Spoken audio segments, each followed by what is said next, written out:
Hello students, welcome to Edutab. Students, जब हम self study से किसी भी एग्जाम के लिए प्रिपेयर कर रहे होते हैं तो एक जो सबसे बड़ा ऑब्स्टेकल होता है वो होता है अपने रिसोर्सेज को पिन पॉइंट करके रखना। ठीक है, कौन से सोर्सेज पढ़ने हैं, कहाँ से पढ़ना है, ताकि सिलेबस पूरा कवर हो और एट द सेम टाइम हमारा टाइम वेस्ट ना हो। ठीक है, तो इसी बात को ध्यान में रखते हुए आज की इस वीडियो में हम डिस्कस करेंगे कि वो कौन से सोर्सेज हैं जिनको आप रेफर कर सकते हो if you are preparing on your own for NABARD grade exam. Okay, so students, आज के इस लेक्चर में आपको कहीं पर भी स्क्रीनशॉट्स लेने की जरूरत नहीं है। इसका जो पीडीएफ है आपको हमारे टेलीग्राम चैनल पे मिल जाएगा। So do join our Telegram channel and from there you can have access to our PDF for this session. ठीक है, चलिए अब हम आगे चलते हैं। सबसे पहली बात आती है कि क्या क्या सब्जेक्ट्स हैं जो हमें पढ़ने हैं, कौन से कंपोनेंट्स हैं जो हमें कवर करने हैं। तो we have quant, reasoning, English, computer and decision making. ये जो 5 कंपोनेंट्स हैं ये हैं हमारे नॉन मेरिट सेक्शन। उसके बाद में आता है जीए, ईएसआई, एआरडी, मेरिट सेक्शन। ठीक है, और फेज 2 के अंदर अगर मैं बात करूं तो जनरल इंग्लिश, जो डिस्क्रिप्टिव इंग्लिश का पेपर होगा, प्लस पेपर 2 ईएसआई एआरडी, जहां पर descriptive ARD ESI along with objective आपसे पूछा जाएगा। ठीक है, तो ये तो हमने एक छोटा सा इंट्रोडक्शन देख लिया कि क्या क्या चीजें हमें पढ़नी है, अब कहां से पढ़नी है और क्या स्ट्रैटेजी होनी चाहिए इन्हें पढ़ने की। चलिए उसके बारे में बात कर लेते हैं।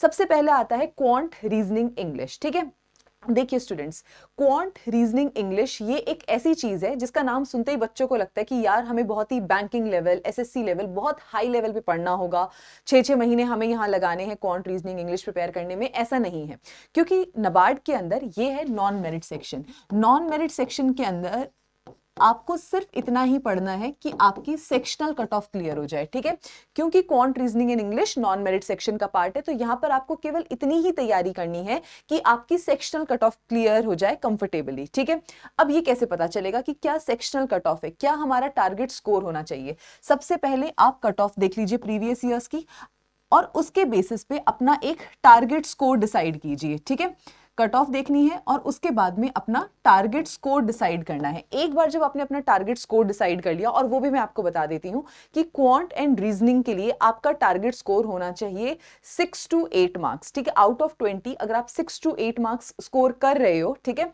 तो आप कंफर्टेबली सेक्शनल कट ऑफ को क्लियर कर लोगे। और रही बात इंग्लिश की, इंग्लिश की कट ऑफ थोड़ी एक हायर साइड पे होती है, तो out of 30 around 15 to 17 marks अगर आप स्कोर कर रहे हो, so that's a good score, right.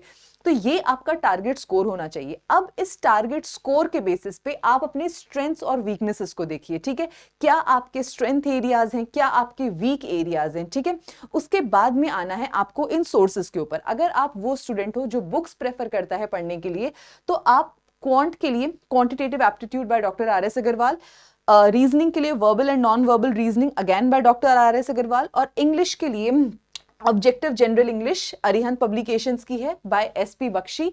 इस बुक को आप रेफर कर सकते हो। तो ये वो बुक्स हैं जिनको आप रेफर कर सकते हो अपने कॉन्सेप्ट्स क्लियर करने के लिए। ठीक है, अगेन स्टूडेंट्स, क्या क्या चीजें पढ़नी है इन बुक्स, ये इतनी मोटी मोटी बुक्स हैं, इनको आप कवर टू कवर पढ़ने मत बैठ जाइए। अपना टारगेट स्कोर ध्यान में रखते हुए डिसाइड कीजिए कि किन टॉपिक्स को आपको पढ़ना है और कितना डेप्थ में प्रिपेयर करना है।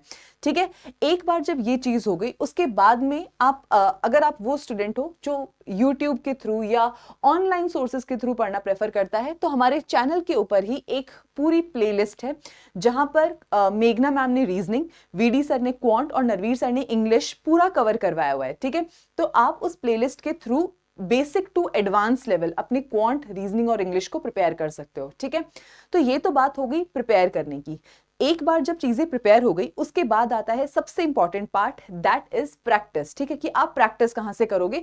तो उसके लिए मैंने यहां पर एक वेबसाइट का नाम लिखा है इंडिया बिक्स। ठीक है, कैसी दिखेगी ये वेबसाइट वो मैं आपको दिखा देती हूँ। अगर आप गूगल करोगे इंडिया बिक्स तो इस तरीके की एक वेबसाइट आपके सामने आएगी, और यहां पर जाकर आप फ्री ऑफ कॉस्ट जो है अपने टेस्ट में अपीयर हो सकते हो और ये देख सकते हो कि जो चीजें आपने प्रैक्टिस करी हैं, ठीक है, जो कॉन्सेप्ट्स आपने क्लियर करें, आप उन पर कितना खरा उतर पा रहे हो। ठीक है, ये डेटा इंटरप्रिटेशन पे जैसे अगर हम जाते हैं तो यहाँ पे different different kind of charts आ जाते हैं, टेबल चार्ट्स के क्वेश्चंस होंगे। ठीक है, so you can see there are different kind of exercises which you can appear for, ठीक है, और इस तरीके से आप अपनी प्रैक्टिस भी यहाँ पर इंश्योर कर सकते हो, ठीक है।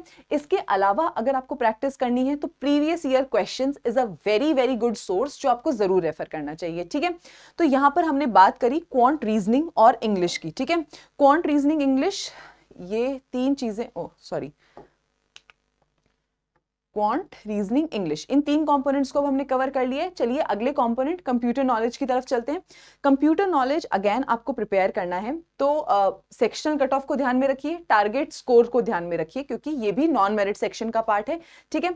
तो यहाँ पर भी दो सोर्सेज हैं। अगर आप बुक्स को रेफर करते हैं तो कंप्यूटर अवेयरनेस अरिहंत की या फिर ल्यूसेंट की कंप्यूटर नॉलेज, इन दोनों में से कोई भी एक बुक, दोनों पढ़ने मत बैठ जाना, दोनों में से कोई भी एक बुक आप रेफर कर सकते हो। It is going to be a good source for you. अगर आपको YouTube से पढ़ाई करनी है तो जलद सर का एक कंप्यूटर नॉलेज का मैराथन सेशन है, ठीक है, जिसमें पूरा सिलेबस कवर करवाया हुआ है। तो अगर आप इस सेशन को भी देख लेते हो तो बहुत ज्यादा चांसेस हैं कि आपकी सेक्शन कट ऑफ नहीं अटकेगी, ठीक है। इतना करने के बाद ना इस वेबसाइट पर जाके आप पढ़ो या ये बुक्स से आप पढ़ो। सेशन देखने के बाद एक बार प्रीवियस ईयर क्वेश्चंस लगा के देखना। अगर आपके प्रीवियस ईयर क्वेश्चंस के सॉल्व हो पा रहे हैं, अगर आपकी सेक्शनल कट ऑफ क्लियर हो रही है, तब तो मैं कहूंगी कि इस पे और ज्यादा टाइम मत इन्वेस्ट करना। बट अगेन आपको लगता है कि नहीं अभी थोड़ी गुंजाइश बाकी है, अभी भी मैं सेक्शनल कट ऑफ के मतलब आसपास ही हूँ, बाउंड्री लाइन पे कहीं आ रही हूँ, अगर इस तरीके की सिचुएशन बन रही है तो प्लीज आप इन बुक्स को रेफर कर सकते हो। और अगर आप ऑनलाइन किसी और सोर्स को पढ़ना चाहते हो तो there is a very good website, Geeks for Geeks, ठीक है। Again let me show you किस तरीके से यहाँ पर आपको चीजें दिखेंगी। तो अगर आप गीक्स फॉर गीक वेबसाइट को सर्च करते हो, basics of computer and it's operations, तो इस तरीके से यहाँ पर आपको सारी इंपॉर्टेंट इंफॉर्मेशन जो है वो दिख जाएगी for all the very important topics, operating system के ऊपर, types of operating systems, right, commonly used operating systems. तो जो हमारे PYQs यहाँ पर पूछे जाते हैं उनके ऊपर क्वेश्चंस जो है इस मतलब उन जो क्वेश्चंस पूछे जाते हैं वो टॉपिक्स आपको इस वेबसाइट पे भी बहुत अच्छे से कवर हुए हुए मिल जाएंगे, ठीक है। तो अगर आपको ऑनलाइन कोई सोर्स चाहिए तो this is the website which is very good as far as the computer knowledge is concern. चलिए अब आगे बढ़ते हैं। कंप्यूटर नॉलेज को भी हमने यहाँ पे डिस्कस कर लिया। अब हमारा नेक्स्ट टॉपिक जो हमें देखना है वो है डिसीजन मेकिंग, ठीक है, कि डिसीजन मेकिंग कहाँ से कवर करें। देखिए डिसीजन मेकिंग जो है अगेन 10 मार्क्स का आता है, cut off I think 1.5 marks 2 marks इसी के अराउंड रिवॉल्व करती है। तो जो आपका टारगेट स्कोर है यहाँ पर, again decision making non merit section का पार्ट है, तो आपका जो टारगेट स्कोर है वो है 3 to 4 मार्क्स लेकर आना, ठीक है।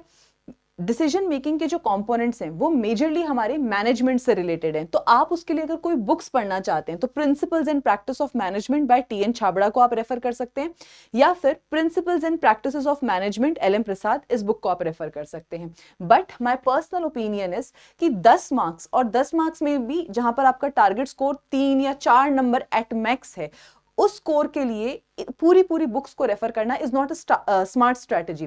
तो उसके लिए आप क्या कर सकते हो, जलद सर की एक प्लेलिस्ट है हमारी, एक sorry not a playlist but a video, उस वीडियो के अंदर जलद सर ने पूरी डिसीजन मेकिंग 5 आवर्स में कंप्लीट कराई हुई है।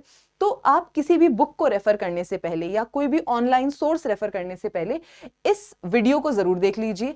ये वीडियो देखने के बाद प्रीवियस ईयर क्वेश्चंस लगा के देखो कि क्या आपका स्कोर आ रहा है, ठीक है, क्या आपको चीजें समझ आ रही है, क्या आप कितना आप स्कोर कर पा रहे हो। अगर आपको लग रहा है कि हाँ मेरा कंफर्टेबली क्लियर हो जाएगी सेक्शनल कट ऑफ, 3-4 नंबर तो आराम से आ जाएंगे, तो आपको आगे और कोई सोर्स नहीं रेफर करना चाहिए in my point of view, क्योंकि सेक्शनली तो क्लियर करनी है, ठीक है। And once you are done with it please move to the next part, ठीक है।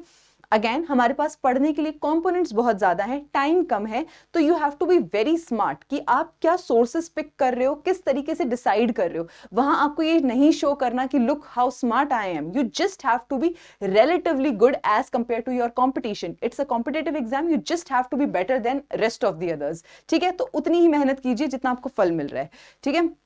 चलो अब आगे चलते हैं हमारे सबसे इंपॉर्टेंट कंपोनेंट्स की तरफ, which is ARD and ESI। ARD और ESI फेज 1 में भी पूछा जाता है मेरिट सेक्शन के अंदर, और फेज 2 में भी पूछा जाता है as in both the objective part and as descriptive part also। और जो अभी तक मैं टारगेट स्कोर का गाना गा रही थी, वो कहानी अब यही रुक जाती है क्योंकि ये मेरिट सेक्शन का पार्ट है। तो यहां पर जो मार्क्स आएंगे वो हमारी फेस 1 की कट ऑफ को डिसाइड करेंगे।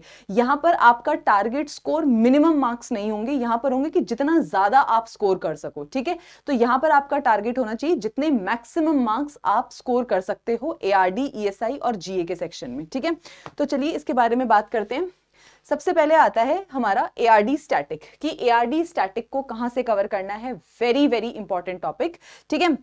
सबसे पहले अगर आप मुझसे बुक्स पूछते हो तो agriculture at a glance, it is a book by Arun Katyan, very important, ठीक है। A competitive book of agriculture by Neemraj Sunda, this is very important book. और elements of agriculture engineering by doctor Jagdishwar Sahay, ठीक है। कॉम्पिटेटिव बुक ऑफ नीमराज सुंडा या फिर अरुण कात्यान, इन दोनों में से आप कोई भी एक बुक रेफर कर सकते हो, ठीक है। दोनों करने की जरूरत नहीं है, एक बुक को आप रेफर कर लेना, ठीक है। इसके अलावा अगर आप बुक्स नहीं रेफर करना चाहते, आपको कोई ऑनलाइन सोर्सेज चाहिए, तो ICAR, Indian council of agriculture research की e course, e learning portal on education, agriculture education, e Krishi Shiksha, इस पोर्टल के ऊपर अगर आप चाहो तो पूरा सिलेबस आपका बहुत अच्छे से कवर अप हो जाता है। बट स्टूडेंट्स इस और अच्छा चलिए पहले आगे की बात बता देती हूँ कि इसके अलावा जो एक और वेबसाइट है वो है Tamil Nadu agriculture university, TNAU, Tamil Nadu agriculture university की जो वेबसाइट है, वहां पर भी आप अपनी सारे आपका जो सारा सिलेबस है उसको आप बहुत अच्छे से कवर कर सकते हो, ठीक है। बट यहां पर एक कैच ये है कि आप अगर इन वेबसाइट्स को रेफर कर रहे हो तो you have to be very very selective, ठीक है। यहां पर बहुत ज्यादा डिटेल्ड इंफॉर्मेशन गिवन है और वो सारी डिटेल्ड इंफॉर्मेशन हमारे एग्जाम पर्सपेक्टिव से इंपॉर्टेंट नहीं है, ठीक है। क्या इंपॉर्टेंट है, कैसे चीजों को फिल्टर आउट करना है, उसके लिए आपके पास दो सबसे इंपॉर्टेंट टूल्स हैं। सिलेबस, ठीक है। हमारे लिए अच्छी बात यह है कि नबार्ड की नोटिफिकेशन के अंदर एआरडी का जो सिलेबस है वो डिटेल्ड गिवन है, ठीक है। वर्ड बाय वर्ड बहुत डिटेल्ड सिलेबस हमें गिवन है। तो सबसे पहले तो आप सिलेबस का प्रिंट आउट निकाल के रखो अपने पास। दूसरी चीज जो आपको चाहिए है वो है प्रीवियस ईयर क्वेश्चंस, ठीक है। आप प्रीवियस ईयर क्वेश्चंस जो है उनका प्रिंट आउट अपने पास निकाल के देखो, ठीक है।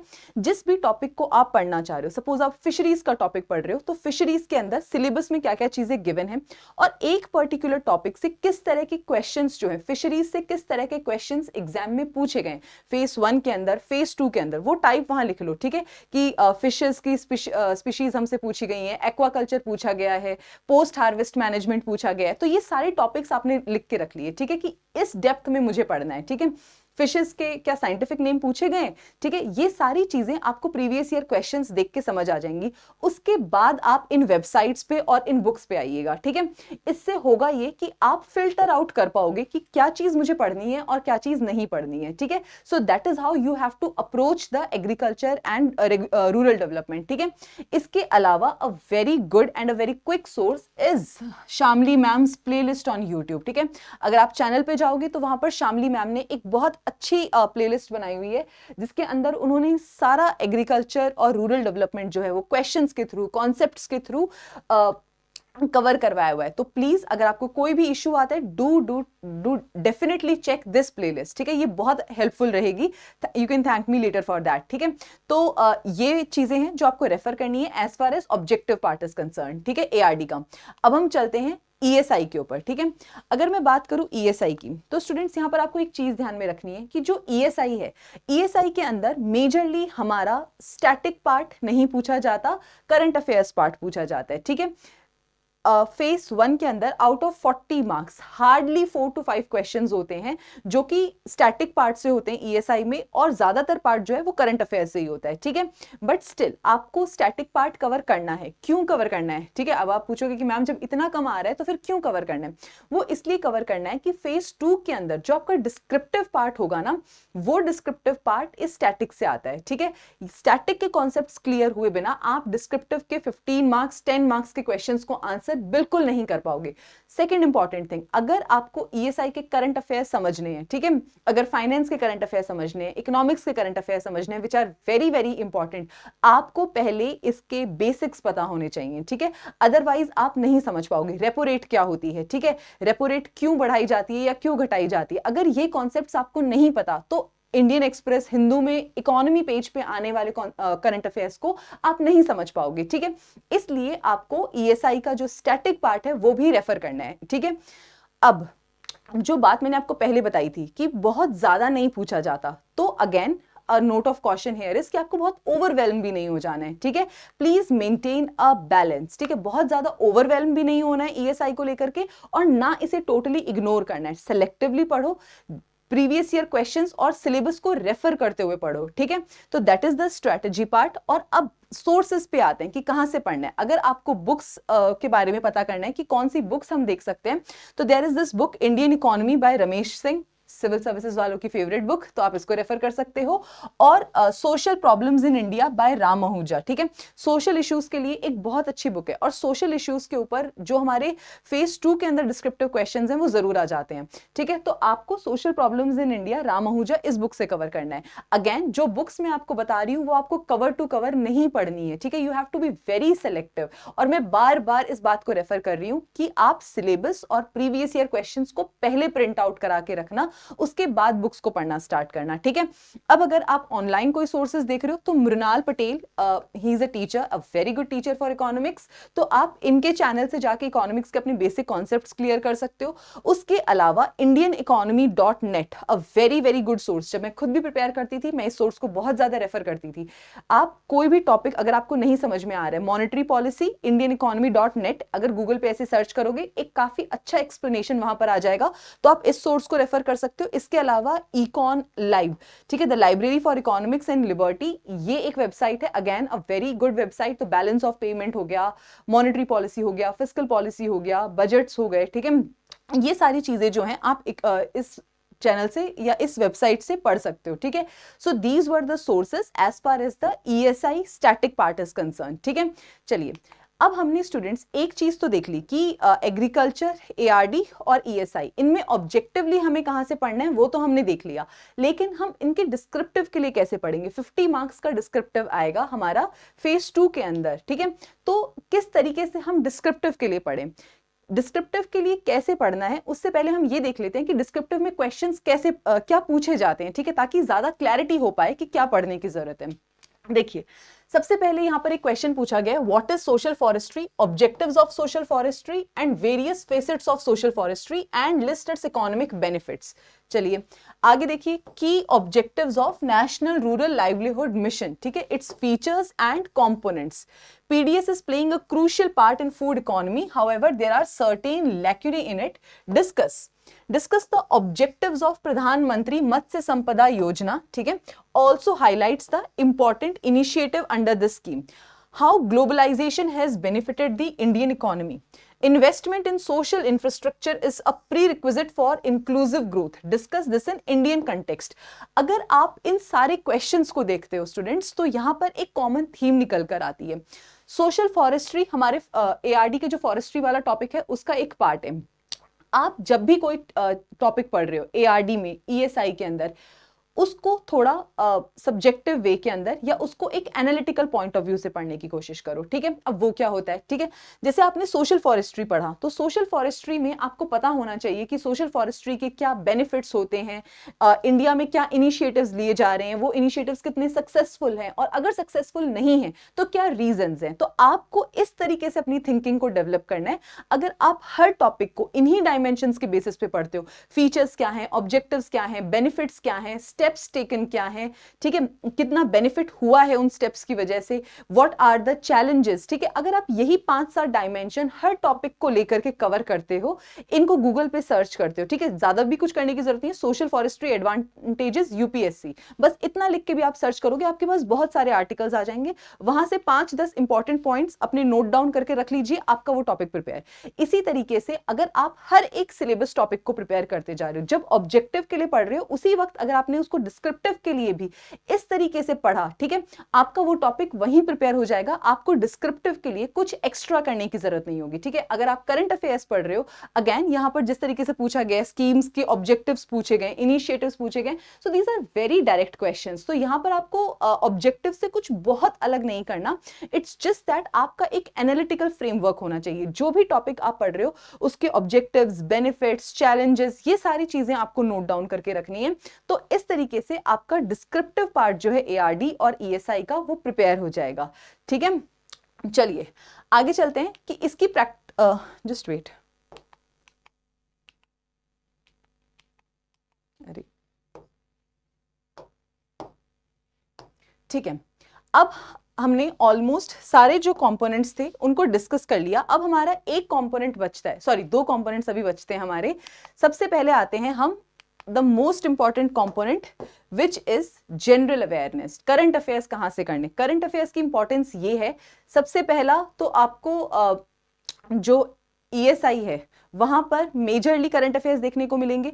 फेज 1 के अंदर 20 मार्क्स की GA आती है मेरिट सेक्शन में, वो पूरा करंट अफेयर्स होगा। उसके बाद ARD में भी 10 to 12 marks in phase 1 and around 12 to 15 marks in phase 2 ARD current affairs भी देखने को मिलता है। तो ये सब कैसे प्रिपेयर करना है, कहां से पढ़ना है, देखो सबसे पहला और सबसे इंपॉर्टेंट जो सोर्स है ना वो है PIB।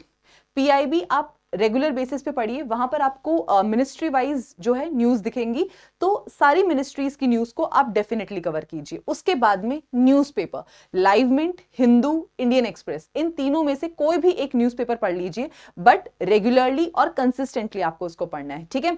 तो न्यूज़पेपर आपको पढ़ना है। उसके अलावा अगर आप ऑनलाइन कोई सोर्सेस चाहते हो तो हमारे ही चैनल पे आपको GA प्लस ESI CT 360 जो गुरकीरत सर लेते हैं, पर्सपेक्टिव 360 डिस्क्रिप्टिव के पर्सपेक्टिव से अगर आपको करंट अफेयर्स प्रिपेयर करने हैं, और गवर्नमेंट स्कीम्स, ठीक है, जो कि दीक्षा मैम या गुरकीरत सर इन दोनों में से कोई भी एक लेता है। तो इस तरीके से आपको अपने करंट अफेयर्स को प्रिपेयर करना है। इसके अलावा और क्या इंपॉर्टेंट चीजें हैं, इसके अलावा इंपॉर्टेंट है रिपोर्ट्स, ठीक है।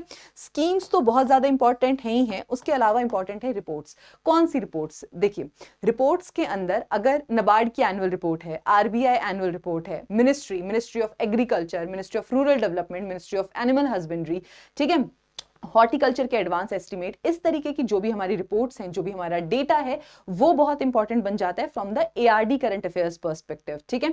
तो इन चीजों के ऊपर आपको खास ध्यान रखना है। एक और very very important source for current affairs is budget and economic survey, ठीक है। बजट और इकोनॉमिक सर्वे जो है ये आपको बहुत बहुत अच्छी तरीके से पढ़ना है, ठीक है। बहुत ज्यादा क्वेश्चंस यहाँ पे पूछे जाते हैं, ऑब्जेक्टिव में भी और डिस्क्रिप्टिव में भी, फेज 1 में भी और फेज 2 में भी। So that is how you have to cover the current affairs as far as the NABARD grade exam is concern. अब एक और क्वेश्चन आता है कि कितने मंथ्स का करंट अफेयर्स पढ़ना है, कब से करंट अफेयर्स पढ़ना स्टार्ट करना है। तो स्टूडेंट्स अगर आप फेब्रुअरी ऑनवर्ड्स भी करंट अफेयर्स को पढ़ना स्टार्ट करते हो, दैट इज वेरी गुड। अभी आप हमारे यूट्यूब के जो वीडियोज हैं उनसे बस अपने आप को अपडेट रख सकते हो। जो एक नोट मेकिंग का काम है, जो एक बहुत ही कंसिस्टेंटली सीरियसली करंट अफेयर्स पढ़ना, करंट अफेयर्स को के डेटा को मेमोराइज करना, ये सारी जो चीजें हैं ये आप फेब्रुअरी ऑनवर्ड्स कर सकते हो। उससे पहले का बहुत कम पूछा जाता है। मेजरली जो हमारे करंट अफेयर्स हैं वो 6 to 8 मंथ्स ही पूछे जाते हैं। तो अगर आप फेब्रुअरी से भी कर रहे हो, it will do the job for you, ठीक है। So that is how you have to cover the current affairs as far as the NABARD exam is concern, ठीक है। चलिए अब आगे चलते हैं। अब बारी आती है डिस्क्रिप्टिव इंग्लिश की, कि डिस्क्रिप्टिव इंग्लिश में क्या क्या पढ़ना है और कैसे पढ़ना है। तो अगर आप कैसे पढ़ना की बात करते हो तो YouTube के ऊपर ही हमारे चैनल पे एक नरवीर सर की पूरी प्लेलिस्ट है कि डिस्क्रिप्टिव इंग्लिश के अंदर किस तरीके से पढ़ना है, ठीक है। क्योंकि पढ़ना डिस्क्रिप्टिव इंग्लिश के अंदर बेसिकली क्या होता है कि ऐसे अगर आप लिख रहे हो तो उसके अंदर क्या टेक्निकलिटीज होंगी, अगर आप लेटर राइटिंग कर रहे हो तो उसमें क्या टेक्निकलिटीज होंगी, प्रेसी के अंदर टाइटल देना है या नहीं देना है, प्रेसी को किस तरीके से लिखना है। तो ये जो बेसिक टेक्निकलिटीज होती हैं ये आपको इन वीडियोस के थ्रू सब बहुत अच्छे से समझ में आ जाएगा। उसके बाद में आता है प्रैक्टिस का काम। आप टॉपिक्स उठाइए प्रीवियस ईयर क्वेश्चन से, उनकी प्रैक्टिस कीजिए और ग्रामरली पे जाके आप उसको चेक कर सकते हो, ठीक है। So that is how you have to prepare for the descriptive English part. So students with this we have covered almost all the components, ठीक है। हमने सारे components जो हैं यहाँ पर कवर कर लिए हैं, फेज 1 के भी और फेज 2 के भी। किस तरीके से पढ़ना है, कहां से पढ़ना है, क्या स्ट्रैटेजी होनी चाहिए, सारी चीजें हमने आज की इस वीडियो में बहुत डिटेल में डिस्कशन करी। तो आई थिंक अगर आप सेल्फ स्टडी कर रहे हो तो ये वीडियो आपके लिए बहुत हेल्पफुल रहा होगा, ठीक है। Again let me repeat here कि अगर आपको इस PDF का सॉरी इस पूरे सेशन का अगर आपको PDF चाहिए so you can join our Telegram channel. और अगर ये सेशन आपके लिए हेल्पफुल रहा so please do subscribe to our YouTube channel as well. And on this note I take a leave from you and I wish you all the very best for your preparation students. Thank you for being there.